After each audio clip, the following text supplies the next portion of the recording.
एक तो इन लोग को आत्मा और परमात्मा का भेद नहीं समझ में आता है, जीवात्मा और आत्मा का भेद नहीं समझ में आता है। इसमें बड़ी बुरी तरह से कंफ्यूज रहते हैं। अरे भाई, जहाँ मैं जीवात्मा कह रहा हूँ वो जीव अवस्था का ज्ञान है, जहाँ मैं परमात्मा कह रहा हूँ या केवल आत्मा कह रहा हूँ वो अलग अवस्था का ज्ञान है। क्यों नहीं समझ में आ रहा है? आत्मदेव जीवात्मा को नहीं कहते। आत्मदेव परमात्मा का नाम है, देव लग गया उसके आगे। जैसे आत्मा के आगे परम लग गया, परम आत्मा, ऐसे ही आत्मा के पीछे देव लग गया, तो परम की जगह देव लगा दिया। एक ही बात है। ये विरोध विरोध तो चलता रहता है। सत्य का स्वागत विरोध से ही होता है। कौन सा ऐसा पंथ है जिसके महात्मा का विरोध नहीं हुआ?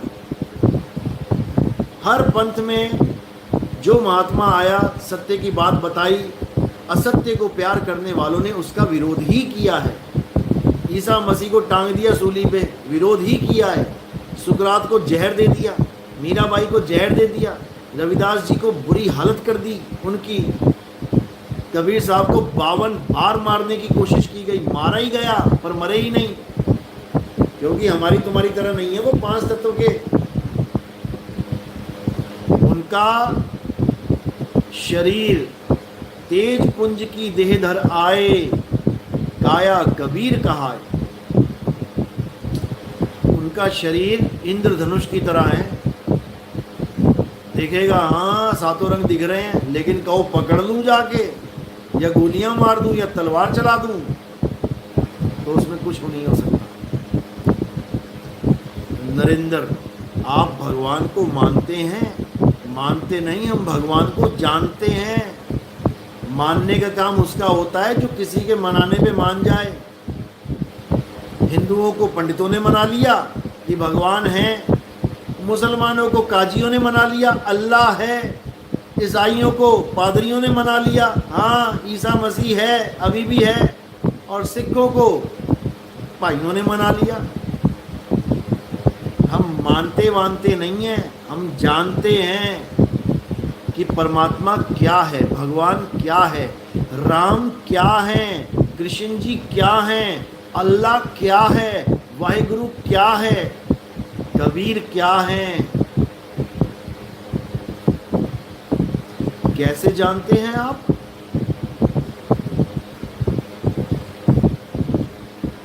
जब पास आओगे तो तुम भी जान जाओगे।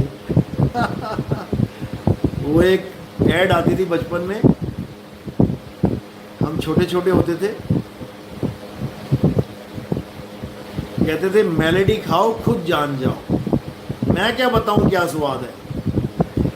बस वही याद आ गया आपकी जो बात है कि कैसे जानते हैं, जो हम करते हैं जब वो तुम करने लग जाओगे तुम भी जान जाओगे। जानने का तरीका है, जानने की विधि है,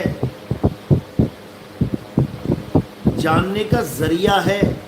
अध्याय 4 34वां श्लोक। हे अर्जुन, अगर तुम सत्य को जानना चाहते हो, अगर तुम आत्मज्ञान को जानना चाहते हो तो क्या करो? तत्वदर्शी संत की शरण में जाओ। जब तत्वदर्शी संत की शरण में चले जाओगे तो तुम भी जान जाओगे।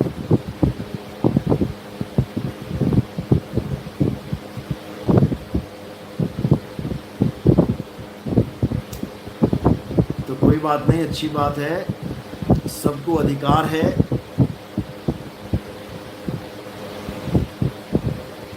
असल में जिसको नहीं पता होता ज्ञान के बारे में, वो इसी असमंजस में रहता है कि ये जो बोला जा रहा है ये सच भी है कि नहीं। अब ये भ्रम कब टूटे?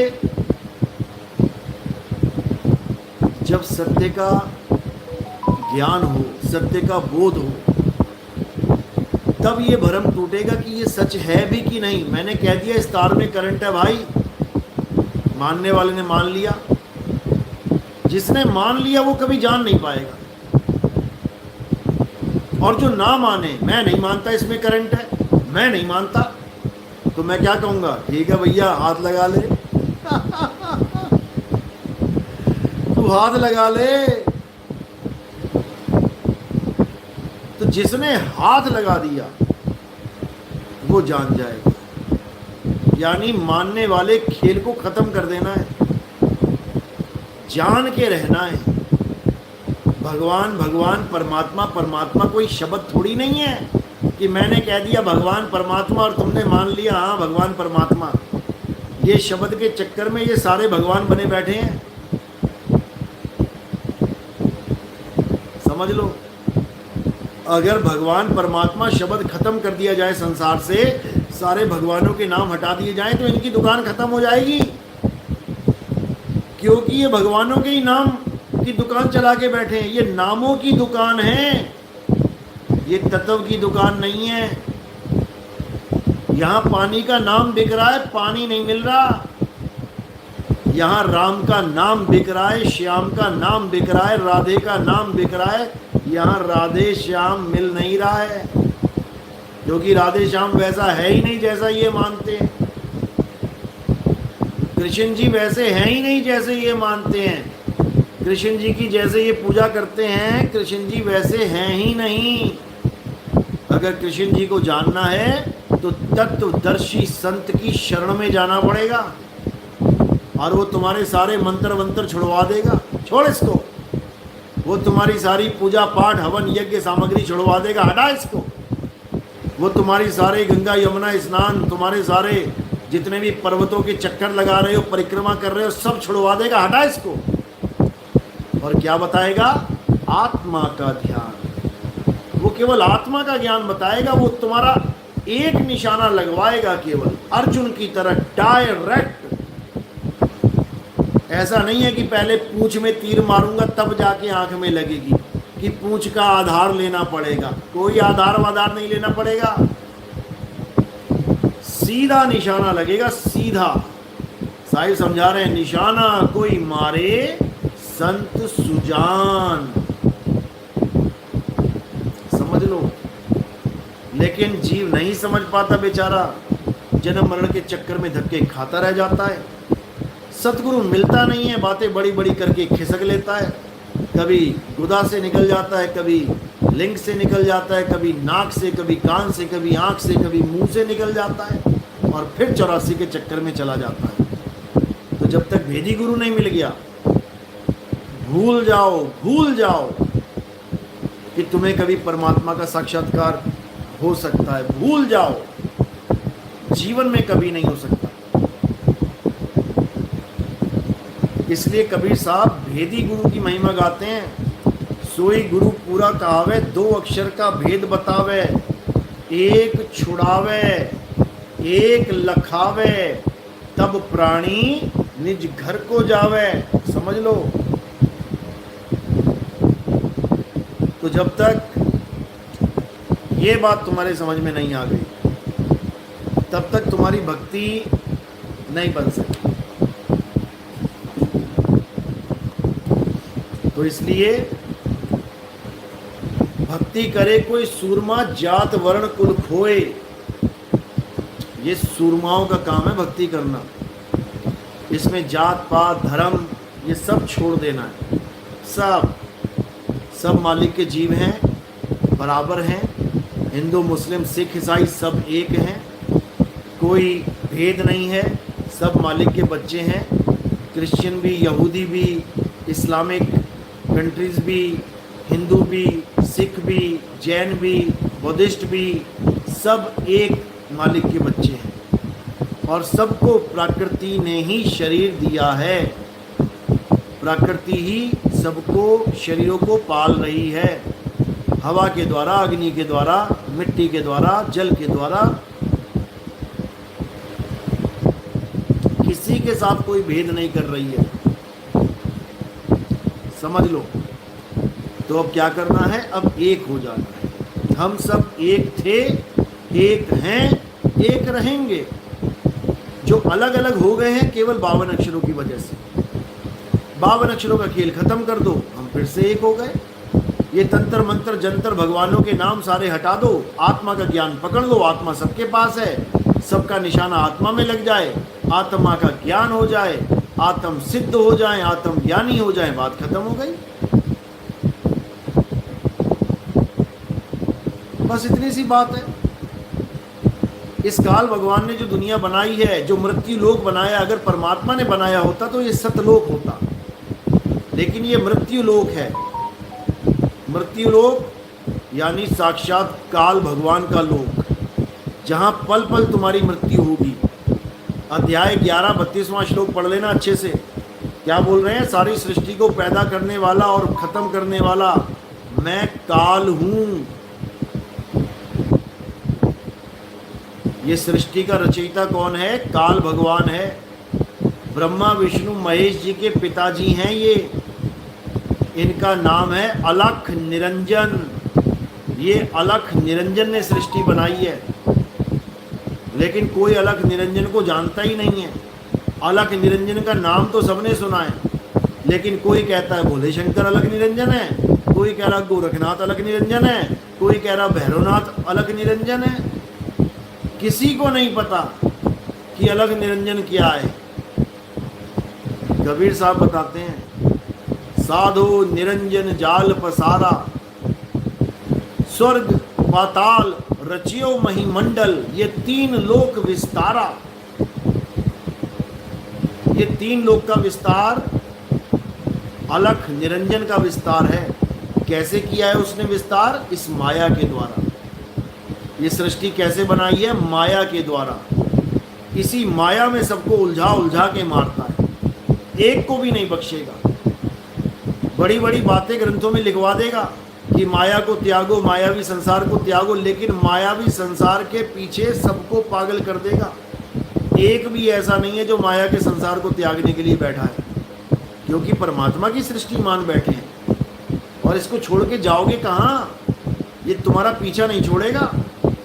आज वृंदावन में बैठे कई बाबा लोग हमारा सत्संग सुन के कह रहे हैं, भागो भागो बेटा, इस दुनिया से भागो। कहाँ जाओगे भाग के?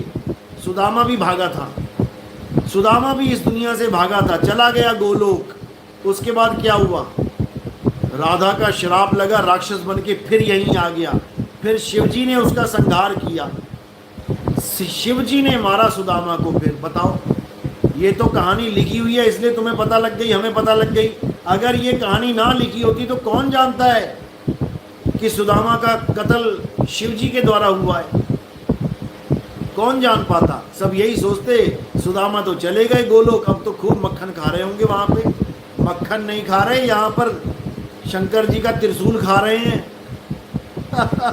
शिव महापुराण पढ़ो, और वहाँ पर तो केवल एक स्टोरी बताई है, पता नहीं कितनी बार सुदामा यहाँ पे आके कितनी बार त्रिशूल खा के चला गया हो गया आज कलयुग तक। समझो बात को, तुम बच नहीं सकते। काल निरंजन के पास स्थूल सृष्टि भी है और सूक्ष्म सृष्टि भी है। ये स्थूल लोक भी बना के बैठा है, ये सूक्ष्म लोक भी बना के बैठा है। ये भूर्भुवः स्वः, ये सब लोक हैं। ये 14 भवन का मालिक बना बैठा है, समझ लो। नकली सतलोक, अलख लोक, अगम लोक, अनामी लोक बना के बैठा हुआ है। हर लोक में अपनी बादशाहत कायम करके बैठा हुआ है। सतलोक में सतपुरुष बना बैठा हुआ है, अलख लोक में अलख पुरुष बना बैठा हुआ है, अगम लोक में अगम पुरुष बन के बैठा है, अनामी लोक में अनामी पुरुष बन के बैठा हुआ है। कहाँ जाओगे बच के? कोई नहीं बच के जा सकता। बचने के एक ही उपाय है। अगर एक उपाय अपना लिया तो समझ लो काम बन जाएगा। तो क्या करना है? इस काल निरंजन से बचने के लिए अपने सत्य स्वरूप को जानना है, अपनी आत्मा में जाना है।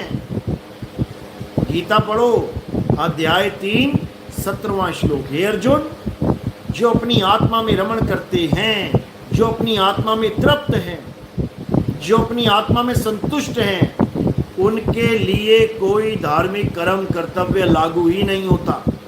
उसको किसी गोलोक में जाने के लिए मंत्र नहीं जपने हैं, उसको किसी सतलोक में जाने के लिए ओम कलियम हरियम परियम नहीं करना है। समझ लो, आपका विश्वास है ना कि सारी सृष्टि परमात्मा ने बनाई है, ये आपका विश्वास गलत है। परमात्मा ने जो बनाया है वहाँ तो हमने जाना है, पहुँचना है वहाँ। यहाँ फंसे पड़े हैं सारे सारे संत महात्मा, यही आदेश दे रहे हैं कि निकलो इस दुनिया से।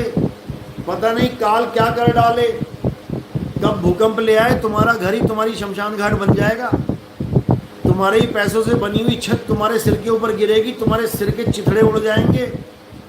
तुम्हारे द्वारा ही खरीदी हुई कार का एक्सीडेंट होगा, तुम्हारी मौत का कारण बन जाएगा। समझ लो, ये काल भगवान की नगरी है, एक भी बंदा सेफ नहीं है, एक भी।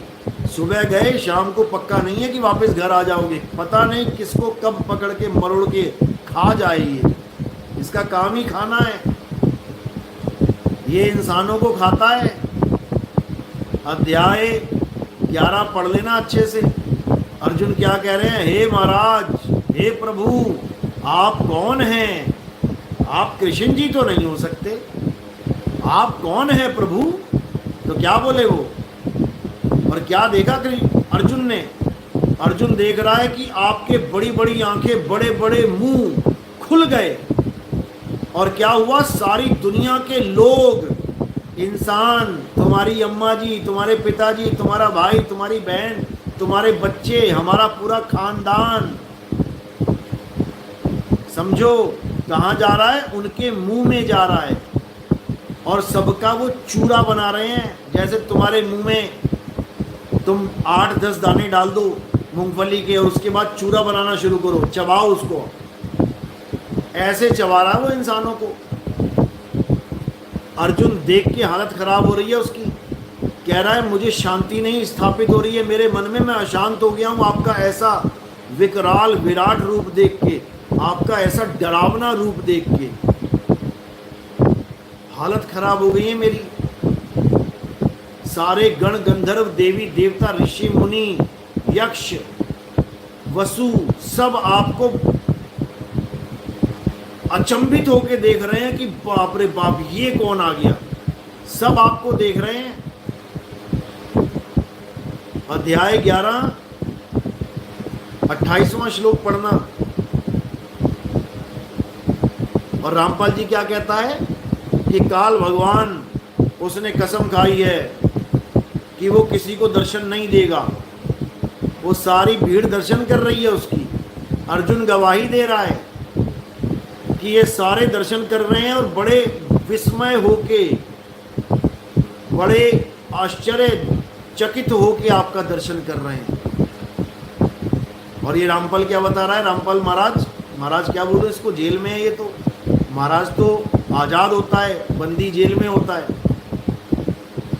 तो ये रामपाल जी क्या बोल रहे हैं वहाँ पे कि काल भगवान ने कसम खाई है वो कभी किसी को दर्शन नहीं देगा। वो पूरी टीम दर्शन कर रही है। पढ़ लो अच्छे से, आंखें खोल के, दिमाग की बत्ती जला के। ये गीता में लिखा हुआ है, तुम्हारी नज़र में नहीं आएगा, तुम्हारे बस की बात नहीं है गीता समझना। तो भाई यही विकराल काल का रूप है, इसी ने सारा संसार बनाया है। ब्रह्मा विष्णु महेश को भी यही बनाता है। जब संसार उत्पन्न करना होता है, यही अलख निरंजन ब्रह्मा विष्णु महेश को सृष्टि में उतार देता है। और जब सृष्टि का खात्मा करना होता है तो ब्रह्मा विष्णु महेश को भी खत्म करके अपने अंदर समा लेता है। ये इसी के अंदर से प्रकट होते हैं ब्रह्मा विष्णु महेश। लेकिन लोग नहीं जानते इस बात को, इसलिए ब्रह्मा विष्णु महेश को ही भगवान बना दिया गया है, परमात्मा बना दिया गया है।